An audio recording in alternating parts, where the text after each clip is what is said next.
You're here. Hi everyone! Happy Thursday! It is 4 o'clock. You know what that means? It's time for cooking lessons! I'm Leanne Ely from SavingDinner.com. I'm delighted you're here, and we are going to learn how to make egg roll in a bowl, or Asian cabbage roll in a bowl, whatever you want to call it.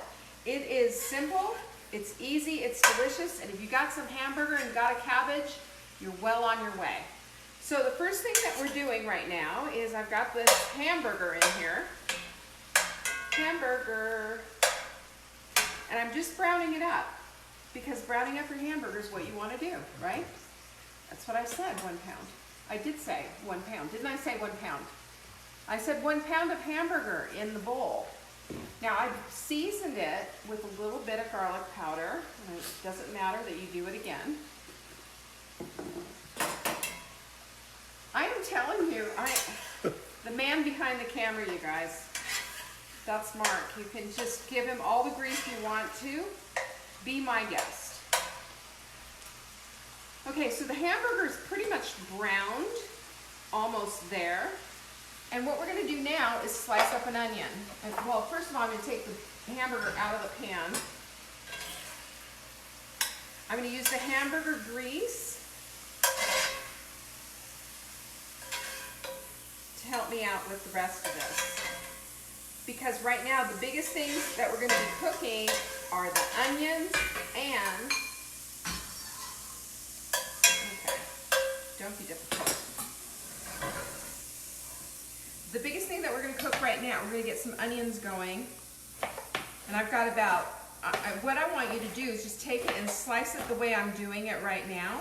You want long threads of this. And it'll come apart, especially as I use the, these guys, the tongs, to get it going. And you're going to use a whole onion.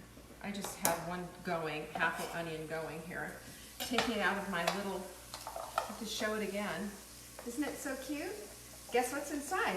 Onion. Isn't that so cute?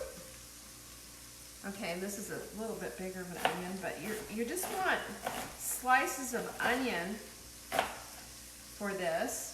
And the reason we do slices, it's just a texture thing. You know, we want to have a little texture, almost like little strings of noodles. Now, this is a low-carb recipe. This is a keto recipe, and you can serve it to your family on rice if you want, or you can do without. You don't really need that. You can put cauli rice on the bottom too if you want to. Okay, that's kind of cooked up really nice. While that's cooking, just you go ahead and grab your cabbage. Now, I love cabbage. First of all, who doesn't love cabbage? It's a cruciferous vegetable. That means it's high in sulforaphane. That means that it's a cancer fighter. Okay, that's number 1.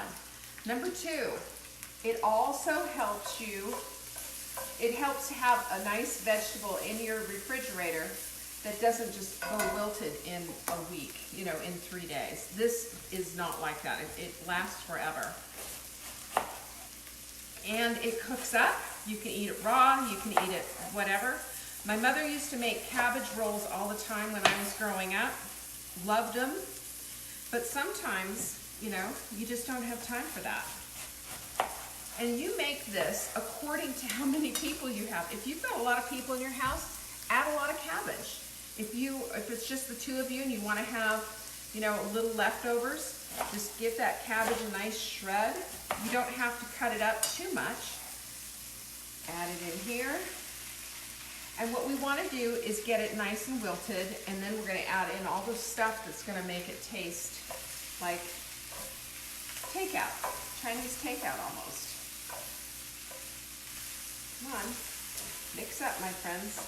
And you can see, you can feel it starting to get a little bit wilted and come down a notch. And occasionally what I'll do too is I'm cooking something like this, I'll get a big piece like that, I'll pull it out and cut it in half, because otherwise it's just going to take a whole heck of a lot longer. You know, just figure that out according to what you want. You're trying to get uniform. Uniform is what's going to help you get this thing cooked.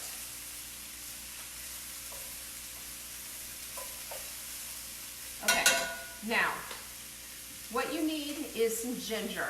We just happen to have this. This is really handy. Next time you're in the produce department, take a look and see if you have these.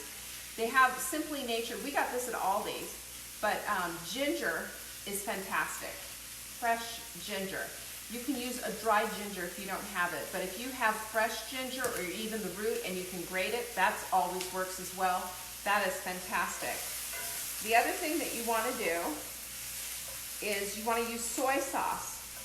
Or in our case, we don't use soy at home simply because I've got a thyroid condition and soy for me is not a healthy thing. So we use a substitute called coconut aminos. You can find this at Trader Joe's, you can find it online, you can buy it in bulk if you want to. And it's a soy sauce-like substitute that tastes a lot like soy sauce. They use coconut shells and ferment them, and it has a really nice flavor. The other thing that you're going to want to use is a toasted sesame oil. Toasted sesame oil is fantastic because it adds just that little extra flavor at the end. And I keep this in the refrigerator. It goes bad really easily, so when it's time to use it, it's always there, ready to go. And as this starts to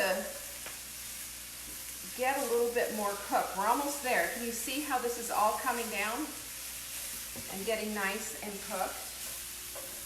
Look at that.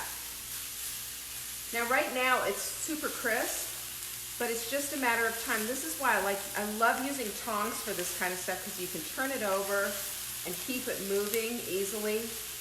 You can see a piece, every once in a while, like I said, you pull out a piece rather than using, like a spatula or a spoon.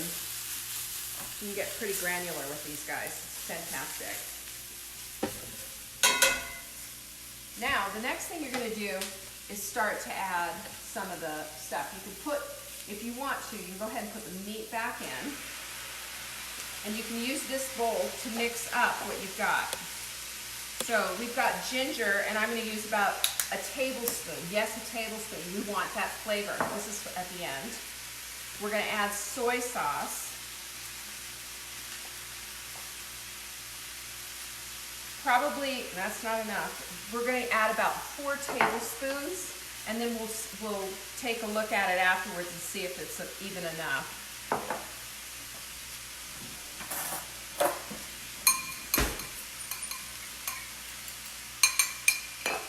And that will all go in there. Let me get this mixed up.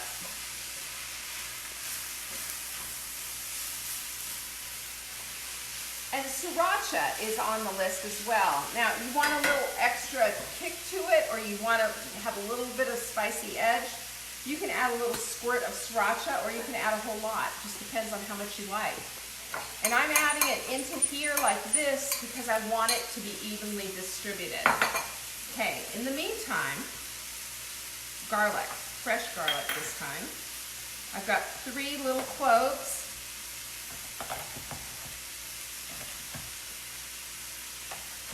And that, of course, is going to go in here as well. Oops, you're not going to want that. And this just, that smells really good. And then you just pour that right over the top. And you can smell, it smells like a Chinese stir fry, because that's pretty much what it is, an Asian stir fry. Look at that. It smells good. Now what we do with this, of course you're going to finish letting it cook, turn down the heat a little bit, put a lid on it, probably 5 minutes, just so that this cabbage is cooked all the way through and the flavors have melded. Look how easy that is. An easy, simple, fast meal, all in a skillet. And people are just absolutely 100% going to love it in your household. They're going to think that you are a goddess. A goddess. What we do is serve it with just a little bit of soy sauce or coconut aminos on the side, so that if we want a little bit more, you can do it. And like I said, you can put this on top of rice if you want to, if you need to get a starch into the family. You can make this, there's several different ways that you can make it. You can use ground anything, pork, chicken, beef, whatever. Turkey, yeah, you can do that. But I just want you to see what an easy, fast meal this is and how delicious it is. Now, I want to also say thank you to all our new Dinner Answers subscribers. Thank you so much. Our subscribers are members. They're members of our Saving Dinner family. And we value you. We really thank you for supporting us, especially right now. We've lowered the price of Dinner Answers to just $7 a month. And for $7 a month, we send you menus, recipes, shopping lists, exactly the way it is that you and your family eat, plus give you access to our database, which has every recipe we've practically ever done, thousands of them, in case you want to change it up and really customize it to feed your family. And we do this simply because we believe in the family dinner table, and we believe in you, and we want to make sure that you're equipped and that you get what you need. In return, you're supporting a woman-owned business. We've been in business since 2001, and we plan on being in business forever and ever. So would you become a Savings Dinner or a Dinner Answers subscriber today? Just go to savingdinner.com, and it's right there on the front page. Sign up, and thank you. I appreciate all of your support.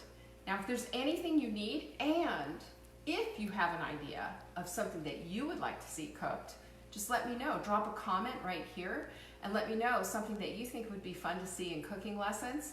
And don't forget, tomorrow at 1 p.m. here, not here, but up in my office, we're going to be doing Q&A. You can send a question in to me about nutrition, cooking, or anything else, I guess, to support at savingdinner.com. In the subject line, write "Question for Leanne on Friday." I will answer it.